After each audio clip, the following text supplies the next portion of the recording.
सुनीता जी जैसे ही किचन की तरफ जाने लगी तो पीछे से डोर बेल बजी। सुनीता जी ने दरवाज़ा खोला तो सामने उनका बेटा रवि खड़ा था। उसके साथ एक लड़की भी थी। थोड़ी देर तक तो सुनीता जी उसे देखते ही रह गई, पर फिर रवि ने उस लड़की को अंदर बुलाने के लिए अपनी माँ को इशारा किया तो सुनीता जी उसे अपने साथ अंदर ले आई। अंदर आते ही रवि के पिता सुनील जी उस लड़की को देखकर खुश हो गए, जैसे उस लड़की को पहले से ही जानते हो। सुनीता जी उनसे कुछ पूछती उससे पहले ही रवि ने कहा, मॉम ये रिंकू है, मेरे साथ स्कूल में पढ़ती थी और अब मैं जिस कंपनी में जॉब करता हूँ ये उस कंपनी की मैनेजर है। पापा तो इसे पहले से ही जानते हैं, बस आपसे मिलवाना बाकी था तो इसीलिए आज मैं इसे घर ले आया। ओ बैठो बेटा, मैं तुम्हारे लिए चाय नाश्ता लेकर आती हूँ। सुनीता जी ने कहा तो रिंकू बोली, नहीं नहीं आंटी जी, आप परेशान मत होइए, बस आपसे मिलने की इच्छा थी इसीलिए मैं रवि के साथ चली आई। चाय नाश्ता फिर किसी दिन कर लेंगे। रिंकू थोड़ी देर बातचीत कर कर वहाँ से रवाना हो गई, पर जब तक वो वहाँ रवि तभी तक सुनीता जी का पूरा ध्यान रवि और रिंकू पर ही रहा। थोड़ी देर बाद जब रवि रिंकू को छोड़कर वापस आया तो उसके आते ही सुनीता जी ने कहा कि रवि, लगता है रिंकू बहुत क्लोज फ्रेंड है तुम्हारी। हाँ मॉम, हम दोनों शादी करना चाहते हैं। रवि ने कहा तो सुनीता जी बोली, पर बेटा तुम्हारा और उसका तो कोई मैच ही नहीं। वो लड़की अपनी फील्ड में काफ़ी सक्सेसफुल है, जबकि तुमने तो अभी शुरुआत ही की है। तुमसे ज़्यादा टैलेंट और ज़्यादा कमाने वाली है, तो भला तुम दोनों की शादी कैसे हो सकती है। ओ मॉम, क्यों इतना ज़्यादा सोच रही हो। आप देखिए, आपकी जनरेशन में और हमारे जनरेशन में बहुत फ़र्क आ चुका है, इसलिए हम दोनों को ही कोई दिक्कत नहीं है। रवि बेटा सोच ले, एक बार कदम उठा लिया तो वापस पीछे न कर पाएगा। भले ही हम कितना भी मॉडर्न बन जाए, लेकिन हम सच्चाई का सामना नहीं कर पाते, और सच्चाई यही है कि पुरुष अपने से ज़्यादा प्रतिभाशाली स्त्री के साथ अपनी शादीशुदा ज़िंदगी इतनी आसानी से नहीं निभा पाते। मॉम, मुझे कोई फ़र्क नहीं पड़ता कि रिंकू मुझसे ज़्यादा कमाती है या मुझसे ज़्यादा टैलेंट है। We love much other there's it. Ravi ने कहा तो सुनीता जी बोली, देख रवि बेटा, हम जिस सोसाइटी में रहते हैं ना, वहाँ दे टच इट कहने से काम नहीं चलेगा। तू झेल भी नहीं पाएगा, इतना सुनने को मिलेगा। मॉम, मेरी लाइफ है, मैं हैंडल कर लूँगा। बेटा सच्चाई का सामना भी नहीं कर पाएगा, क्योंकि लड़कियां एक बार फिर भी झेल लेती हैं, लेकिन लड़के वो तो बिल्कुल बर्दाश्त नहीं कर पाते। मॉम, मैंने कह दिया ना कि मुझे शादी करनी है तो सिर्फ रिंकू से, उसके अलावा किसी से नहीं। ऐसा कहकर रवि के घर से बाहर निकल गया। उसके जाते ही रवि के पिता सुनीता जी से कहा कि तुम मान क्यों नहीं जाती हो। अभी तो रवि हमारी परमिशन का इंतज़ार कर रहा है, लेकिन अगर हम नहीं माने तो तुम जानती हो ना कि वो कोर्ट मैरिज कर सकता है। तुम आज की जनरेशन को रोक सकती हो क्या। तभी सुनीता जी बोली, हाँ जानती हूँ, मैं अच्छी तरह से जानती हूँ। आज की जनरेशन को मैं रोक तो नहीं सकती, पर समझाना मेरा फर्ज है। सुनीता जी ने कहा तो सुनील जी बोले, अरे क्या समझा रही हो तुम उसे, तुम तो खुद ही नहीं समझ रही हो। वह दोनों शादी करना चाहते हैं तो आखिर प्रॉब्लम क्या है तुम्हारी। बातों को सुनकर क्या कोई कह सकता है कि तुम एजुकेशन हो। तभी सुनीता जी बोली, तुम भी समझने की कोशिश करो। सुनील, रिंकू और रवि में बहुत फ़र्क है। रिंकू एक महत्वाकांक्षा लड़की है, टैलेंट है और रवि के कंपेयर में काफ़ी ऊंची पोस्ट पर भी है। रवि अभी सिर्फ प्यार में पागल होकर ये सब कर रहा है, पर तुम भी अच्छी तरह जानते हो कि एक पुरुष कभी भी अपने से ज़्यादा प्रतिभाशाली स्त्री के साथ एडजस्ट नहीं कर पाता। अरे तो दोनों शादी करना चाहते हैं तो हर्ज क्या है, बड़े हैं, समझदार है, पर तुम और तुम्हारी बातें, पता नहीं क्या बात मन में लिए बैठी हो। तुम औरतों की लीला तो तुम ही जानो। सुनील जी ने ताना मारा, क्या सचमुच सुनीता जी की तरफ से आए। इस सवाल से सुनील जी झेल गए, फिर थोड़ा संभल कर बोले, कहना क्या चाहती हो। तुम रहने दो सुनील, तुम नहीं समझोगे। कहकर सुनीता जी चुपचाप अपने कमरे में चली गई। सुनील जी भी उसके पीछे पीछे कमरे में आए और दरवाजे पर खड़े होकर बोलने लगे, और तुम कहना क्या चाहती हो, बात खोलकर बोलो ना। क्या हमेशा ये लगा रखा है कि तुम नहीं समझोगे, तुम नहीं समझोगे। आज मुझे समझना है, समझाओ क्या समझाना चाहती हो। तभी एक लंबी आह भरते हुए सुनीता जी ने कहा, क्या तुम पुरुषों के लिए आसान है एक प्रतिभाशाली स्त्री से विवाह करना, और विवाह कर लिया तो उसके बाद उसका निवाह करना। फिर थोड़ा रुक कर बोली कि क्या तुम कर पाए थे। सुनीता जी के इस सवाल से कमरे में मौन पसर गया और सुनील जी चुपचाप हॉल में आकर सोफे पर बैठ गए। सुनीता जी के इस सवाल ने सुनीता जी को झकझोर कर रख दिया था। आज उनकी पिछली जिंदगी फ्लैक्स बैग की तरह उनके सामने आ रही थी, जहां सुनील जी के माता पिता, भाई, भाभी, भाड़ा पूरा परिवार था। सुनील जी देखने में हैंडसम थे, पर आत्मविश्वास की कमी थी। सुनील जी की नई नई बैंक में जॉब लगी थी तो माता पिता बहुत खुश थे और उसके लिए लड़के देखना शुरू कर चुके थे। आखिर बेटा बैंक में लगा है तो पूरी तरह से इस बात को कैश भी तो किया जाएगा, इसलिए जहाँ से अच्छा दहेज मिले इसी जगह रिश्ता देखा जा रहा था। सुनील जी ने बैंक में क्लर्क बनकर नौकरी ज्वाइन की थी। वहीं उनकी मुलाकात अपनी बैंक मैनेजर यानी कि सुनीता जी से हो गई थी। सुनीता जी देखने में ही काफ़ी सुंदर थी, साथ ही साथ उनकी पर्सनैलिटी ऐसी थी कि हर कोई उससे प्रभावित हुए बगैर नहीं रहता। बिल्कुल विश्वास से भरी हुई थी, बैंक के कार्य से ही नहीं अपितु किसी भी मुद्दे पर उनसे बुलवा लीजिए, वो किसी भी मुद्दे पर बेहिचक पूरे विश्वास के साथ बोलती थी। सुनील जी को सुनीता जी पहली नज़र में ही भाग गई थी। सुनीता जी को भी सुनील जी की सादगी पसंद थी, पर प्यार व्यापार जैसी कोई बात नहीं थी। एक शाम की बात है, ऑफिस होने के बाद दोनों अपने घर के लिए रवाना हुए तो रास्ते में सुनीता जी की गाड़ी खराब हो गई। सुनील जी उस समय उसी रोड से जा रहे थे तो उन्होंने सुनीता जी की मदद की। उस दिन पहली बार सुनीता जी ने सुनील जी को नोटिस किया था कि धीरे धीरे सुनीता जी को भी सुनील जी का साथ अच्छा लगने लगा था। दोनों में मुलाकात बढ़ने लगी थी। ऑफिस के बाद भी कई बार कॉफ़ी शॉप में बैठकर बातें करने लगे थे। उनकी ये दोस्ती धीरे धीरे प्यार में तब्दील हो गई। दोनों शादी करना चाहते थे। जब दोनों ने अपने अपने घरों में इस बारे में बात की तो दोनों घरों में ऐसी स्थिति हो गई जैसे किसी ने बम फोड़ दिए हो। सुनीता जी के माता पिता ने सुनीता जी को खूब समझाया कि सुनील तुम्हारे स्टेट्स का नहीं है, तुमसे कम कमाता है, पर उस समय वो सुनील जी के प्यार में अंधी हो चुकी थी। उसे सुनील जी के सिवा कोई और दिखाई ही नहीं देता था। वही दूसरी तरफ सुनील जी के माता पिता भी खुश नहीं थे, पर जब किसी पारिवारिक दोस्ती ने समझाया कि सुनीता सुनील से ज़्यादा ऊंचे ओहदे पर है और ज़्यादा कमाती है, तो पैसों के लालच में ही सही वो बेटे के सामने झुककर अपनी शादी को तैयार हो गए थे। पर उनकी एक शर्त ये भी थी कि सुनीता को घर भी संभालना पड़ेगा और साथ ही साथ रीति रिवाजों को भी मानना पड़ेगा। आखिर काफ़ी सारे हंगामे और मान मुनहार के बाद दोनों की शादी हुई। चलते फिरते लोगों ने ताने भी बहुत मारे, पर फिर भी दोनों अपने रास्ते से न डिगे। पर असल परीक्षा तो शादी के बाद शुरू होनी थी। अगर किसी घर में कुछ अच्छा हो रहा होता है तो भड़काने वाले लोग कम नहीं होते। बस यही सब इन दोनों के साथ होने लगा। सुनीता जी ने शादी के बाद भी नौकरी जारी रखी। आते जाते लोग जेठानी के दिमाग में ये भरने लगे कि भाई तू तो अपनी देवरानी की नौकरानी बनकर रह गई है। वो तो सुबह सुबह उठकर अपना समय व्यर्थ न कर तैयार होकर ऑफिस चली जाती है और सारा काम तुझे संभालना पड़ता है। इसका नतीजा ये हुआ कि 2 महीने के अंदर ही घर में 2 चूल्हे हो गए, जिसका जिम्मेदार भी सुनीता जी को ठहराया गया। पहले जहां जेठानी के साथ मिलकर सुनीता जी घर का काम कर लेती थी, वहीं अब पूरा काम करना सुनीता जी की जिम्मेदारी हो गई थी। सुनीता जी सुबह उठकर घर का काम कर ऑफिस जाती और वापस आने पर कोलू बल की तरह दोबारा घर के काम में लग जाती। पर फिर भी सास ससुर खुश न होते। हाँ, महीने के अंत में पैगार लेने को तैयार जरूर हो जाते। काम तो कोई करता नहीं था, ऊपर से सुनीता जी को ही 2 बातें और सुना दी जाती। सुनील जी अगर सुनीता जी की मदद करना चाहते तो उसे जोरू का गुलाम जैसे शब्दों से नवाजा जाता। छोटे मोटे तीज त्योहार पर सुनीता जी से छुट्टी करने के लिए कहा जाता और अगर मना कर देती तो घर में लड़ाई झगड़ा हो जाता। जब देखो तीज त्योहार पर लड़ाई झगड़ा करवा देती। ये संस्कार दिए हैं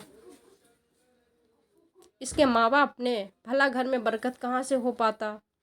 पता नहीं ऐसी नौकरी पैसा औरतें शादी ही क्यों करती है। जब नौकरी ही करनी थी तो शादी ही नहीं करनी चाहिए थी। अब तीज त्योहार तो मनाने ही पड़ेंगे ना। अब तो सुनील जी के दोस्तों ने भी ताने मारने शुरू कर दिए कि अरे भाभी जी, तेरी कहाँ सुनती होगी, ऑफिस में भी तेरी बॉस और घर में भी तेरी बॉस, तेरे तो मज़े में है, भाभी कमा कर खिला रही है, तुझे क्या चिंता। लोग तो मजाक मजाक में कह जाते, लेकिन ये बातें सीधे सुनील जी के दिल पर तीर की तरह लगती। बाहर तो बाहर, घर वाले भी क्या कम थे। जब भी घर में कोई बात होती तो ताने सुनील जी को सुनने को मिलते कि तेरी बीवी तेरी बॉस होगी तो तू ही सुनेगा, हम नहीं। अब तो हर तीसरे दिन कोई न कोई बात पर सुनीता जी और सुनील जी के बीच में झगड़ा ही हो जाता। वो सुनीता जी से नौकरी छोड़ने के लिए भी नहीं कर पा रहा था और न ही चुप रह पा रहा था। उस दिन छोटी सी बात पर घर में झगड़ा हुआ था। सुनील जी माँ ने घर में एक छोटा सा हवन करवाया था, जिसके लिए उन्होंने सुनीता जी से छुट्टी करने को कहा। अब जिस दिन हवन था उसी दिन सुनीता जी का ऑफिस में इंस्पेक्शन था, तो सुनीता जी मैनेजर थी, इसलिए जाहिर सी बात है उनका ऑफिस में होना ज़रूरी था। इसलिए सुनीता जी का छुट्टी करना संभव नहीं था। बस इसी बात का बतंगर बनाकर सासू माँ ने झगड़ा शुरू कर दिया। बात बहुत बढ़ गई। जब पुरुष अपने दम पर नहीं जीत पाता तो वो औरतों को दबाना शुरू कर देता है। बस आज भी वही हुआ। गुस्से में सुनील जी ने सुनीता जी पर हाथ उठा दिया, जबकि वो अच्छी तरह जानता था कि सुनीता जी गलत नहीं। नतीजा यह हुआ कि सुनीता जी ने अपना सामान पैक किया और सीधे मायके जाकर बैठ गई। उस समय जमाना कुछ और था। कोई भी माता पिता ये नहीं चाहते थे कि शादीशुदा बेटी अपने मायके आकर बैठे। माता पिता ने भी उसे समझाने की बहुत कोशिश की। पिता अलग ही गुस्सा हो रहे थे। पहले ही कहा था कि इस रिश्ते का कोई अस्तित्व नहीं है, पर इसी को समझ में नहीं आई थी। तब तो आंखें पर प्यार का पर्दा पड़ा हुआ था। बस सब कुछ छोड़ छाड़ कर आ गई। समाज में कोई इज्जत है कि नहीं हमारी। तभी सुनीता जी के माँ ने अपने पति को चुप कराते हुए कहा कि अरे आप शांत रहिए, कुछ दिन शांति से बैठ जाइए। जब उसका गुस्सा ठंडा हो जाएगा तो अपने आप ही चली जाएगी।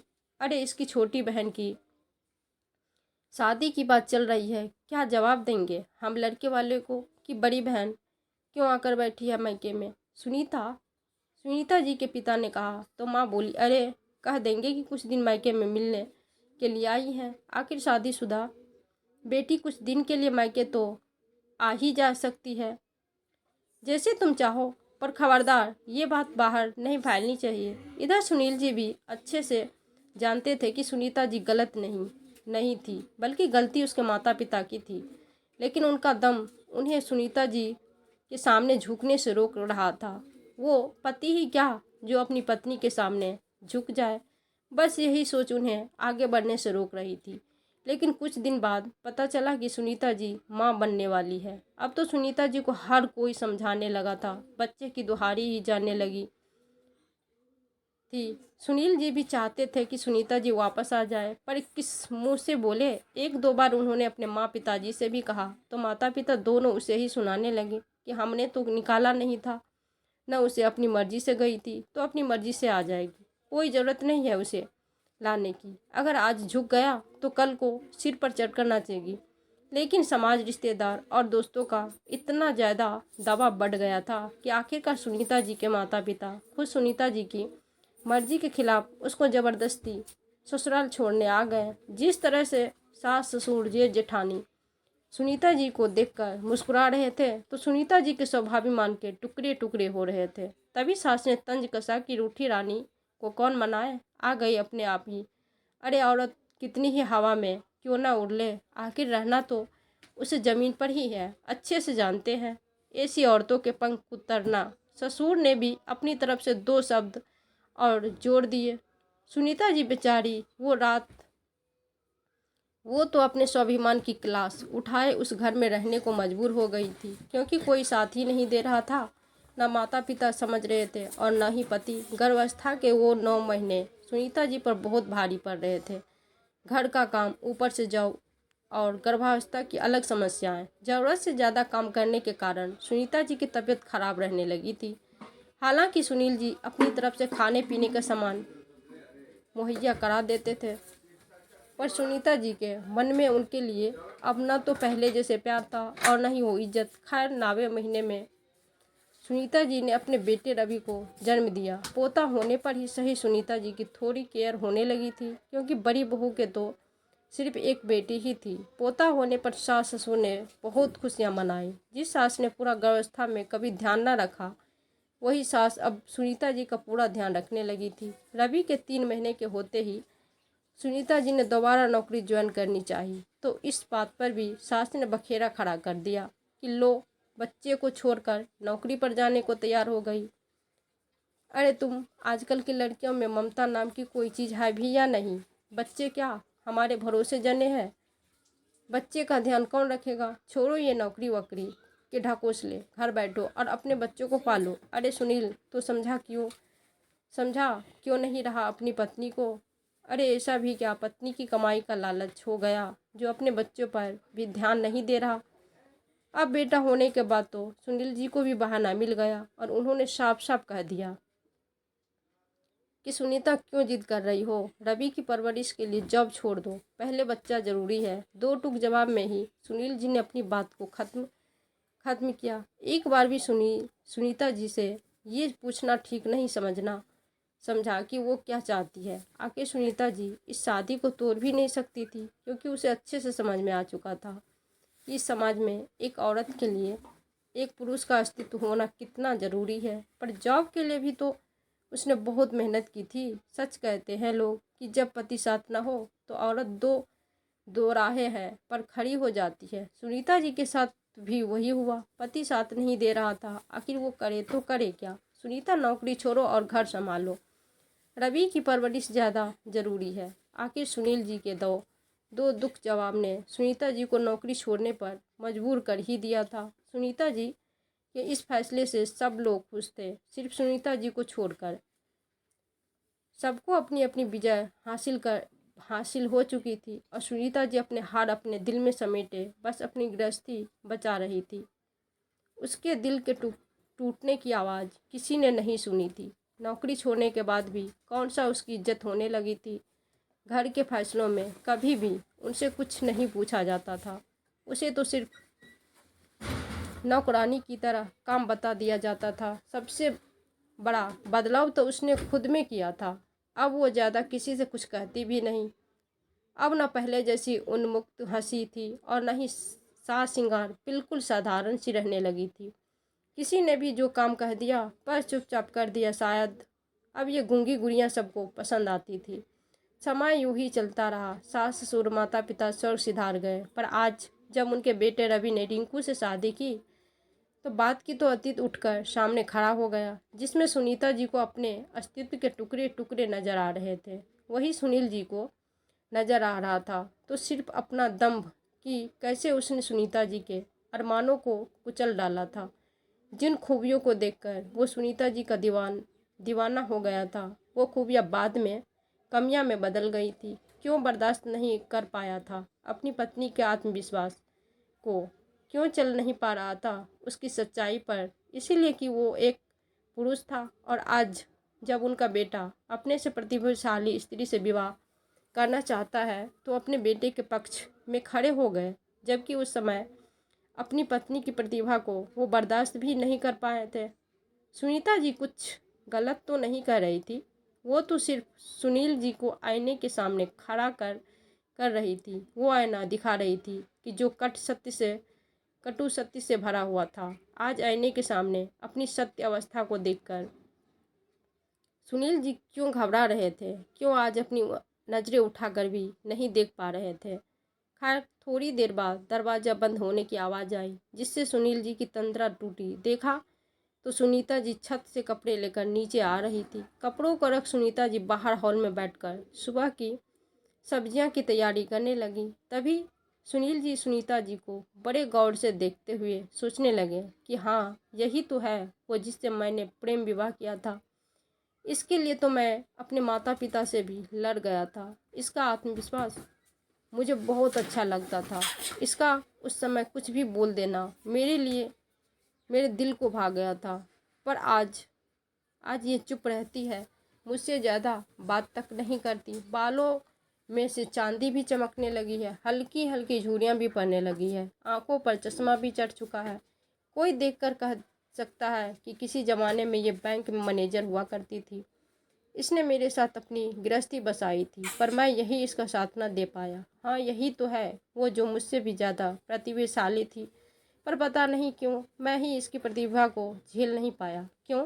समाज और परिवार वालों की बातों में आकर मैंने इसके अरमानों का गला घोंट दिया और ये फिर भी मेरा साथ दे रही है। सुनील जी अपनी जगह से उठे और सुनीता जी के पास आकर डाइनिंग टेबल पर बैठ गए। तो सुनीता जी ने कहा कि कुछ चाहिए था क्या आपको? तो सुनील जी बोले, हाँ चाहिए, माफ़ी चाहिए थी। सुनीता जी ने हैरानी से सुनील जी की तरफ देखा और बोली, एक पुरुष कभी अपनी पत्नी से माफ़ी मांगता और अगर मांगेगा तो उसकी पत्नी हमेशा उसके सिर चढ़कर नाचेगी। भूल गए अपने पिताजी की बात? सुनीता जी ने व्यंग्यात्मक तरीके से कहा। तो सुनील जी बोले, हाँ जानता हूँ, मैंने तुम्हें बहुत दुख दिए हैं, पर आज मैं अपने सभी गुनाहों को तुमसे माफ़ी मांगता हूँ। अब क्या फ़ायदा सुनील, वो वक्त तो चला गया, वो लोग भी चले गए जिनके सामने मुझे बार बार बेइज्जत होना पड़ा था। अब मैंने वो खुद को ही बदल दिया है। अब तो मैं पहले वाली सुनीता भी नहीं रही। फिर अब क्यों माफ़ी? अब किससे पता चलेगा कि एक पुरुष ने अपनी हार स्वीकार कर ली? पर मैं तो हूँ ना उन गुनाहों का बराबर हिस्सेदार। मुझे पता चलेगा कि मैंने तुमसे माफ़ी मांगी है, अपने गुनाहों की तुमसे तुम्हारा अस्तित्व छीनने के लिए, अपने माता पिता के गुनाहों की अपने बेटे को उकसाने के लिए, तुम्हारे माता पिता के गुनाहों की अपनी बेटी का साथ न देने के लिए। इन सब के लिए मैं तुमसे माफ़ी मांगता हूँ। अच्छा, आज बेटे पर बात आई तो झट से बदल गए। कल को रिंकू के साथ ऐसा हुआ तो? हम है ना सुनीता, हम संभाल लेंगे, बस तुम मुझे माफ़ कर दो। अगर तुम मुझे माफ़ नहीं कर पाई तो तुम रवि को भी शादी के लिए हाँ नहीं कर पाओगी और मेरी गलती की सज़ा मेरा बेटा रवि को क्यों भुगते? काफ़ी देर तक वहाँ मौन पसरा रहा। मौन तोड़ते हुए सुनीता जी ने कहा, माफ़ करने के अलावा मेरे पास बचा भी क्या है? सब कुछ तो खो चुकी हूँ। अब तो कुछ पलट कर भी वापस नहीं आ सकता। नहीं सुनीता, इस बार दिल से माफ़ी मांग चाहिए, ज़बरदस्ती की माफ़ी नहीं चाहिए। चाहे तो सज़ा दे दो। सुनील जी ने कहा। तो सुनीता जी बोली, सज़ा देने की हैसियत तो कभी थी ही नहीं जी मेरी, बस मेरी तो सिर्फ सज़ा सुनने की हैसियत थी बस। पर इस बार तुम्हारी हैसियत है सज़ा सुनाने की, अपने दिल की बात बताने की। सुनील जी ने कहा। तो सुनीता जी चौंकते हुए बोली, दिल की बात वो क्या होती है? आज तक तो किसी ने नहीं पूछा मुझसे। तभी सुनील जी बोले, पर आज मैं पूछ रहा हूँ, तुम्हारा पति, मेरा पति, वो पति जो अपनी पत्नी के प्रतिभा को झेल भी ना पाया। बस करो सुनीता, अब माफ़ भी कर दो। कहकर सुनील जी दोनों हाथ जोड़कर सुनीता जी के सामने खड़े हो गए। सुनीता जी बहुत देर तक सुनील जी को निहारती रही। उनकी आंखों से निरंतर आंसू बहे जा रहे थे। फिर अपने आंसू पोंछकर बोली, ठीक है, लेकिन एक शर्त पर, कि आप अपने पिता की तरह ससुर नहीं बनेंगे। हाँ सुनीता, बिल्कुल नहीं। तभी अचानक डोरबेल बजी तो सुनीता जी उठकर जाने लगी। तभी सुनील जी ने जाकर दरवाज़ा खोला तो देखा कि सामने रवि ही था। रवि चुपचाप अपने कमरे की तरफ चला गया। तभी सुनीता जी की रवि के पीछे पीछे उसके कमरे में गई और जाकर बोली, रवि बेटा, सो रहे हो क्या? नो मॉम, अभी नींद नहीं आ रही है। तो बेटा क्या हम बात कर सकते हैं? सुनीता जी ने पूछा। तो रवि बोला, हाँ क्यों नहीं मॉम, आओ आओ ना। सुनीता जी रवि के कमरे में उसके बेड पर आकर बैठ गई। काफ़ी देर बाद तक कमरे में खामोशी छाई रही। फिर सुनीता जी ने कहा, रिंकू बहुत ही अच्छी लग रही है लड़की है बेटा, क्या तुम सचमुच उससे शादी करना चाहते हो? ये क्या सवाल है मॉम, मैं उससे शादी करना चाहता हूँ तभी तो आपसे मिलवाया है। बेटा क्या तुम बर्दाश्त कर पाओगे कि वो तुमसे ज़्यादा कमाती है, तुमसे ज़्यादा टैलेंट है और सक्सेसफुल है? मॉम ये सब बातें पहले हुआ करती थी, अब इन बातों का कोई महत्व नहीं है। आजकल लड़के लड़कियों बहुत बोल्ड हो गए हैं, काफ़ी सोच समझकर कदम उठाते हैं। आपको क्या लगता है कि इस डिसीजन तक पहुंचने से पहले हम लोगों ने आपस में डिस्कस नहीं किया होगा? हमने भी पूरा वक्त लिया है मॉम, पर बेटा क्या वो घर संभाल पाएगी? मॉम, घर संभालना सिर्फ लड़कियों का ही काम नहीं होता। आजकल लड़के भी लड़कियां मिलकर घर संभालने लगे। वो ज़माने जब अकेली लड़कियों को घर संभालना पड़ता था। आजकल हस्बैंड वाइफ दोनों नौकरी पैसा होते हैं, दोनों ही मिलकर घर संभालते हैं। काम करने के लिए सर्वेंट हर कोई रखता है, लेकिन बेटा जॉब के चलते अगर वो कोई त्योहार पर अपना पूरा वक्त घर में नहीं दे पाई तो यह तो अंडरस्टैंड की बात है ना मॉम। उसकी ज़रूरत उस समय कहाँ पर ज़्यादा है, उसे देखकर ही तो डिसीजन लिया जाएगा। अच्छा, कल को तुम्हारे दोस्त और रिश्तेदार कोई तुम्हारा मजाक बनाएगा कि तुम्हारी पत्नी तुमसे ज़्यादा कमाती है, तो क्या तुम सहन कर पाओगे? क्या मॉम, आप भी ना कौन से ज़माने की बात करती हो? रिंकू मुझसे ज़्यादा टैलेंट है तो उसके पास मुझ मुझसे बेटर जॉब भी है और इनकम भी, फिर इसमें गलत क्या? काश मॉम आप वेल एजुकेटेड होती तो कम से कम आप तो मेरे दिल की बात समझ पाती। एक वर्किंग ह्यूमन अपने आप को बहुत हार्ड वर्क के साथ एडजस्टेबल करती है, पर क्या कर सकते हैं मॉम, आप जैसी हाउसवाइफ समझ ही कहाँ पाती है उनके हाई वर्क को। योवर mom was a work bank manager. अब की बार ये आवाज़ सुनील जी की तरफ से आई तो काफ़ी देर से दोनों माँ बेटे की बातें सुन रहे थे। उनकी बात सुनकर रवि बिल्कुल चुप हो गया और हैरानी के साथ कभी अपनी माँ को देखता तो कभी अपने पिता को। पापा, आप मजाक कर रहे हो ना? रवि ने अपने पिता से कहा। नहीं, तुम्हारे पापा सच कर रहे हैं बेटा, सुनीता जी ने कहा तो रवि बोला। पर आपने तो कभी मुझे बताया भी नहीं मॉम, और आपके रहन सहन से भी कभी नहीं लगा कि आप इतनी केवल एजुकेट रही होगी और मैनेजर रही थी, तो आपने अपना इतना अच्छा करियर क्यों छोड़ दिया? मेरे कारण, सुनील जी ने कहा तो रवि ने पूछा। क्या? हाँ बेटा, आज तुम्हारी माँ तुम्हारी शादी के लिए हाँ नहीं कर रही तो उसके पीछे सबसे बड़ा कारण मैं ही हूँ। मैंने भी तुम्हारी माँ से प्रेम विवाह किया था, पर समाज, परिवार और दोस्तों के कारण मैं तुम्हारी माँ की प्रतिभा को झेल नहीं पाया था और उस दम इतनी तुम्हारी माँ के करियर को छोड़ने से हुआ था। सुनील जी ने कहा तो कुछ देर के लिए कमरे में मौन पसर गया। किसी को भी समझ नहीं आ रहा था कि कौन क्या बोले। तभी सुनीता जी ने कहा, देख बेटा, मुझे तेरी और रिंकू की शादी से कोई प्रॉब्लम नहीं है, पर इस चीज़ को हमेशा याद रखना कि दूसरों के कहने में आकर अपने घर को बर्बाद मत करना और अपनी पत्नी की ख्वाहिशों को मत मारना, क्योंकि जब ख्वाहिशें मरती है तो बहुत दर्द होता है और जो दर्द में मैंने झेला है वो मैं नहीं चाहती हूँ कि रिंकू को भी झेलना पड़े। अगर इतनी शर्त मंजूर है तो मुझे इस शादी से कोई एतराज़ नहीं। रवि अपनी माँ की बात सुनकर खुशी से फूली नहीं समा रहा था। उसने कहा, नहीं माँ, मैं रिंकू के साथ कभी ऐसा नहीं करूँगा। उसके सपने मेरे सपने हैं और सबसे बड़ी बात, आप मेरे साथ हो। आपको तो अच्छे से पता है एक वर्किंग वूमन का हार्ड वर्क, उसकी समस्या आपसे बेहतर कौन समझ सकता है।